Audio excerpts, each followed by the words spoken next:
Hello. This weekend, we are going to hear about Matthew's account of the Transfiguration, which appears in all three synoptic Gospels and is thus pretty familiar to most Christians. So I'd like to focus on just one aspect, Jesus' final words of the account, as follows. Quote, "Tell no one of the vision until the Son of Man is raised from the dead." Matthew 17:9.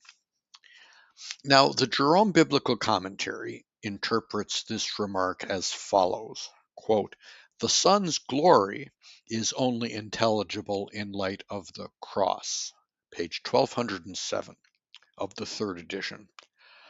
Now, this makes a certain amount of sense, since Jesus had just been speaking of his upcoming suffering only a few verses earlier at the end of chapter 16.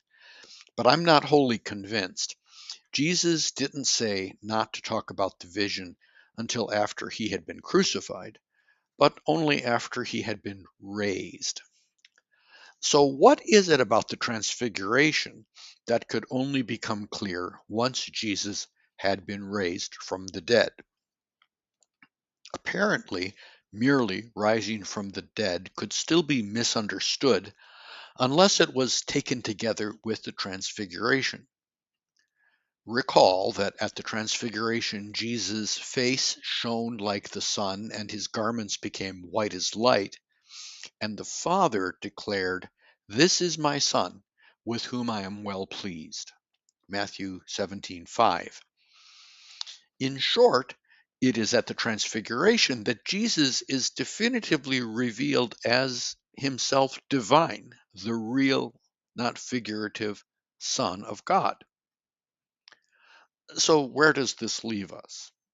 Well, Jesus raised several people from the dead: Lazarus, Jairus' daughter, and the son of the widow of Nain. But these folks all eventually are dying.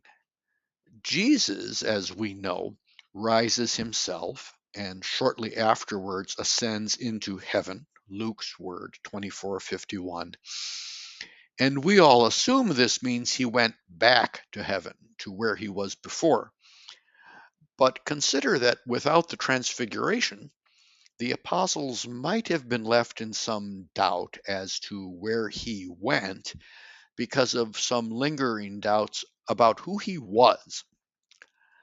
So, my reading is this: the transfiguration must be comprehended together with the resurrection so we can have the complete picture.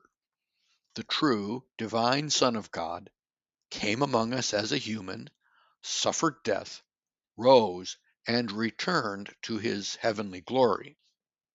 Now, this is doubtless what we all believe as Christians, but it can be helpful sometimes to go back and read the sources in the scriptures, so I hope you found this helpful.